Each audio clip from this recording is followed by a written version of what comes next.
Hey everyone, I'm Nick Cruz. I'm here with Mr. Beacock, and we have such an amazing guest. You know, we're here at Anime Impulse, and we got so much going on. You know, we have the voice actors, and we have an amazing talent such as yourself. Thank you so much for taking your time out for doing this interview.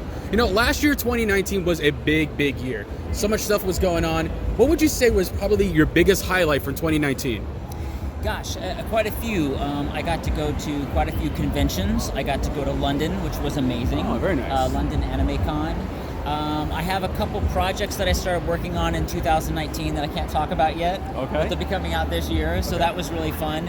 And basically, it was a tough year being a performer, as it always is. But it was still a good year. A lot of good projects, a lot of travel. I did a lot of conventions. I went on tour doing a really stupid job for a YouTube star. But I saw a lot of the country, and it was really nice. It was nice to get away from LA for a while, but nice to come back. Absolutely. Yeah. And you know, with 2019 wrapping up, now we're in 2020, perfect vision as they call it, the roaring 20s. So what are some of the big projects you got coming up for 2020 you can share? Well, strangely enough, I'm going back to London for another Comic-Con, which is awesome, going to Canada.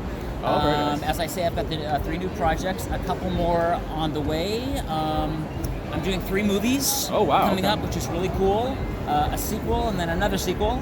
And a new horror film that I'm filming in Texas. And then, of course, just, you know, the hustle of trying to get other things going, you know, as we all do. As we always hustle hard. Yeah, that's right. And speaking of which, you actually got a new show that I was checking out that's called The Acting Dead. Yeah. First off, congratulations on multiple awards. It's been getting a lot of awards, and I myself personally, and I'm just saying because you're here, but I've actually watched it myself, and it's awesome. Thank you. I actually really enjoyed it. So I have to ask, you know, what can you tell us about the show?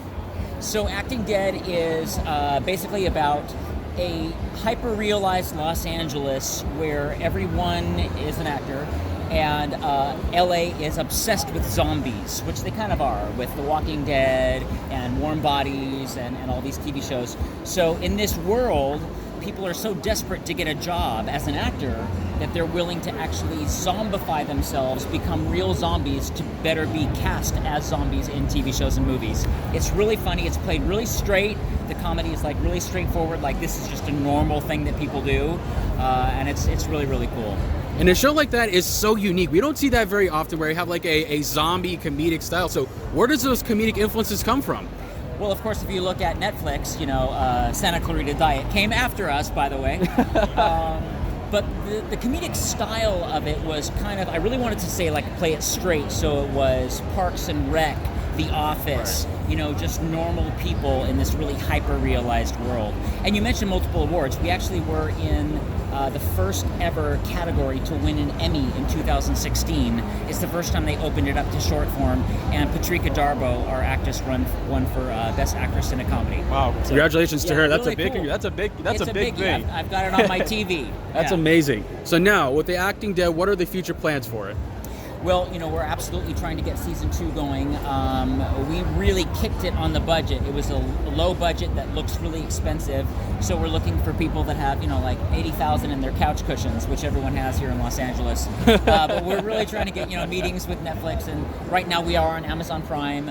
But we're trying to get season 2 going. We're going to have a complete musical episode. We're going to shoot in New York. It's really going to be cool. That sounds amazing. Yeah. New York, a couple of musicals. You can never go wrong with musicals. Never. Of course. So I look forward to seeing some of the musical ideas you guys come up with as well. And speaking of acting, you've been in the voiceover industry for quite a long time, from Takato all the way to Monokuma. Yeah. So what is the difference you've seen in the voice acting industry? Have you seen a big change, you know, with technology and how things work? Well, yeah, of course. When I started, we were still recording on tape. For like the first 6 months, we were still doing tape, and then we went digital. So, of course, that changed. And also, as far as new actors in the industry, I'm not going to say it's an easier way in, but it is easier and more affordable to get your talent and your work out there with being able to, you know, get a micro recorder on your phone, or a snowball mic from Best Buy, or you know, using a GarageBand on your computer. So in that respect, there are a lot more actors that are doing it. And of course, the industry of anime and dubbing has exploded compared to when I was young. You know, when I was young, it was Speed Racer. So there's a lot more people that are aware of it and that want to do it. So. Yeah, and even for myself, and I think we can speak from personal experience, it's starting off as small cons, looking out for those gigs, and working hard to get to where you are today. And it's amazing to see, even you were part of my childhood and have influenced me as a voice actor myself. And, I started 13 as broadcasting online, and I started growing, and then I started interning for a professional soccer team in broadcasting, and it's been growing.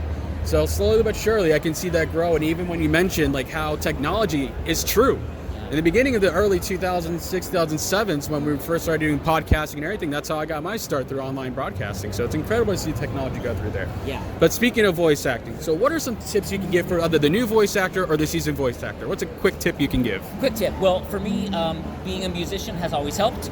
So you will inevitably be in the booth and someone will say faster, slower, less staccato, more legato, higher pitch, lower pitch. So having a musical background will really help you in that respect. Listen to who your favorites are and see what they're doing. Also, I'm not really a great mimic. I don't do impressions. Right. But I found a lot of my voices by trying to mimic people, and then finding that I'm nowhere near what they do. But what I've discovered is this new voice. So watch TV, listen to radio, things like that, and then ultimately put it out there and let people know what it is you want. Because if people don't know what it is, what goals you have, they may have something that you're perfectly right for, but if they don't know that you want it, they won't offer it to you. Absolutely. So put it out there and let people know what you want. You gotta let the people know what they want. You gotta get out there, show them what you have. And the big thing, and I think you can agree with me on this tip, is you miss 100% of the shots you don't take. You gotta put yourself out there. Don't be afraid. Absolutely right. I mean, you are 100% ready to do something right now. One of my favorite phrases is a winner takes imperfect actions while losers sit perfecting their plan. So you can wait and wait and wait and wait till you're ready while other people are out there doing it, and you're better than a lot of people right now, so get out there and give it a shot. Absolutely. So now, Mr. Beacock, where can we see you next? What are the upcoming conventions you have? Let's see. Well, you can go to London.